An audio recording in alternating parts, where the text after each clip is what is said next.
എപ്പിസോഡില് തൊട്ട് എനിക്ക് കിട്ടിയിട്ടുള്ളത്. അന്ന് ഞാൻ ആ കോർണറിൽ നമ്മുടെ സ്കീ കോർണറിന്റെ ഓപ്പോസിറ്റ് പോയി ഇരുന്ന് കരച്ചിന്റെ വക്കത്ത് എത്തിയത്. കാരണം ലാലേട്ടനെ പോലെ ഒരാൾ പറയുമ്പോൾ ഓട്ടോമാറ്റിക്കായിട്ട് നമുക്ക് വിഷമം വരും.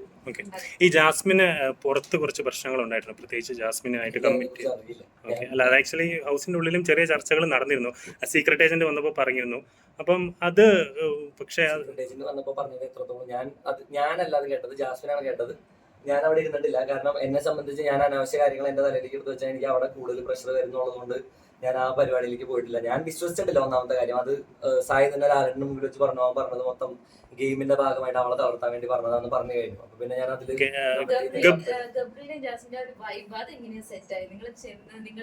എല്ലാവർക്കും ചായയുടെ തോള അവിടെ നിൽക്കുമ്പോ ആവശ്യമായിട്ട് തോന്നുന്നു. നിങ്ങൾ തമ്മിലുള്ള വൈബ് സെറ്റ് ആയത് ആദ്യത്തെ അത് എല്ലാം ആക്സിഡന്റലാണ്. അത് ശരിക്കും നിങ്ങൾക്ക് കാണുമ്പോൾ എങ്ങനെയാണെന്ന് എനിക്ക് അറിഞ്ഞൂടാ. പക്ഷെ ആക്സിഡന്റൽ ആയിരുന്നു. ആദ്യത്തെ ദിവസം തന്നെ ഉറങ്ങണ്ടാന്ന് ബിഗ് ബോസ് പറഞ്ഞായിരുന്നു. നിങ്ങൾ ഉറങ്ങാതെ എവിടെയെങ്കിലും പോയിരുന്നു പ്ലാൻ ചെയ്യുന്നതാണ് ബിഗ് ബോസ് പറഞ്ഞത്. അപ്പോൾ നമ്മൾ ഓട്ടോമാറ്റിക് ആയിട്ട് ഞാൻ, രതീഷ് ഏട്ടൻ, ജാസ്മിൻ, നോറ, പിന്നെ 2-3 പേര് ഇവിടെ ഉണ്ടായിരുന്നു. പക്ഷെ രാത്രി ആയി കഴിഞ്ഞപ്പോൾ ഓരോരുത്തർ പോയി കിടന്ന് ഞങ്ങൾ 4 പേര് മാത്രം പുറത്ത് നമ്മുടെ ഗാർഡൻ ഏരിയയിൽ ഇരുന്ന് കുറെ നേരം സംസാരിച്ച് പാട്ടൊക്കെ പാടി.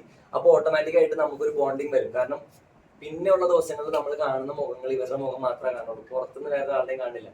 പലരും പറഞ്ഞ് നിങ്ങൾ കേട്ടിട്ടുണ്ടാവും, സ്വപ്നം കാണുന്നത് പോലും പുറത്തുള്ള കാര്യങ്ങളല്ല, അതിന്റെ അകത്തുള്ളവരുടെ മുഖം. കാരണം നമ്മളൊരു ദിവസം എഴുന്നേൽക്കുമ്പോൾ കിടക്കുന്നത് വരെ കാണുന്നത് ഈ സെയിം മുഖങ്ങളാണ്. ഒരു 20 ദിവസം കഴിഞ്ഞാൽ 21 ദിവസം കഴിഞ്ഞാൽ നമ്മുടെ ബ്രെയിനിൽ പണ്ടത്തെ ജീവിതം മറന്നു.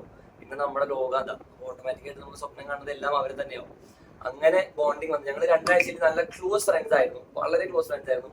പിന്നെ ഒരു സ്ട്രഗിൾ പോയിന്റ് വന്നായിരുന്നു. അതായത് കോർണേഡ് ആയിട്ട് ഫീൽ ചെയ്ത് ബാക്കി 10-15 പേര് നമുക്കെതിരെ നിന്ന് നമ്മൾ 2 പേരും മാത്രം. അന്ന് വേറൊരു എലമെന്റ് അതിലില്ല. പക്ഷെ അതിനെ പല രീതിയിലും ദുർവ്യാഖ്യാനം ചെയ്ത് നമുക്ക് അത്രയും പ്രഷർ വന്ന് കോർണേഡ് ആയ സ്ഥലത്താണ് നമ്മൾ അത്രയും ഡീപ്പായിട്ട് കണക്ട് ആയത്. അവിടെയാണ് ഇത് വർക്കായത്. ഞാൻ പറയുകയാണെങ്കിൽ, ഓണസ്റ്റ്ലി പറയുകയാണെങ്കിൽ, ഇത് ബലമാണ്.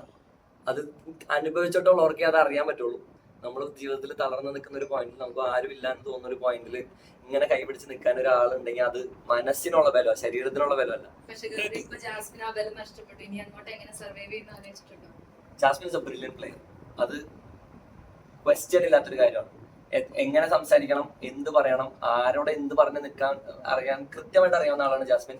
ജിൻഡോ ചാന്റെ അടുത്താണെങ്കിലും റോക്കിയുടെ അടുത്താണെങ്കിലും, ബാക്കി എല്ലാവരും കയറി മുട്ടാൻ ബുദ്ധിമുട്ടുണ്ടായിരുന്ന ആളെ വരെ ജാസ്മിൻ പറഞ്ഞു ഒതുക്കി നിർത്തിയിട്ടുണ്ടെങ്കിൽ ബാക്കില് കഴിവുള്ള ആള് തന്നെയാണ്. ജാസ്മിൻ പുറത്തിറങ്ങിയാലും സെയിം ഇമോഷൻ കീപ്പ് ചെയ്യോ? സെയിം ഇമോഷൻ എന്ന് പറഞ്ഞാൽ നിങ്ങൾ എന്ത് ഉദ്ദേശിക്കുന്നത്?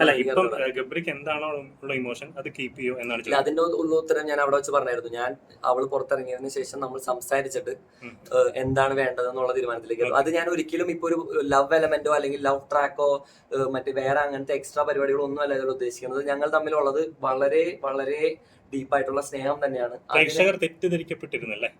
തെറ്റിദ്ധരിക്കപ്പെട്ടിട്ടുണ്ടാകാം. അത് വേറൊരു കാര്യം പറയട്ടെ. ആദ്യമൊക്കെ തെറ്റിദ്ധരിക്കപ്പെട്ടത് ഞങ്ങൾ കോമഡി ആയിട്ട് പറയുന്ന കാര്യങ്ങളായിരുന്നു.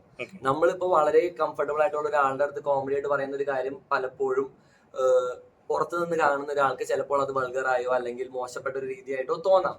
പക്ഷെ അതിന്റെ അകത്ത് നിൽക്കുന്നവർക്ക് അതിന്റെ അവസ്ഥ മനസ്സിലാവുള്ളൂ. നമുക്ക് ആകെ ഫൺ അല്ലെങ്കിൽ നമുക്ക് ആകെ സംസാരിക്കാനുള്ള ഒരാളുടെ അടുത്ത് നമ്മൾ ആ ഒരു ഫ്രീഡം എടുക്കുമ്പോൾ അതിനെ വളരെ നെഗറ്റീവായിട്ടുള്ള രീതിയിൽ വളച്ചൊടിക്കുമ്പോൾ അതും വളരെ ബുദ്ധിമുട്ടുള്ള ഒരു കാര്യം തന്നെയാണ്. സർവൈവ് ചെയ്തു, അത്രയാണ് ഇപ്പൊ എനിക്ക് പറയാനുള്ളത്. അതായത് 55 നമ്മൾ പുറത്തുനിന്ന് കാണുന്ന പോലെയല്ല ഷോ. അകത്ത് നിൽക്കുമ്പോൾ പ്രഷർ കുക്കർ തന്നെയാണ്. മെന്റലി, ഇമോഷണലി, ഫിസിക്കലി തളർന്ന് പിഴിഞ്ഞി ഉടച്ചെടുക്കും. അത് എങ്ങനെ തരണം ചെയ്യുന്നുള്ളതനുസരിച്ചിട്ടാണ് അതിൻ്റെ അത് നിൽക്കാൻ പറ്റുള്ളൂ. ഞാനിപ്പോൾ ഒരു 10 കിലോന്റെ അടുത്ത് കുറഞ്ഞിട്ടുണ്ടാവുന്നതാണ് എന്റെ വിശ്വാസം.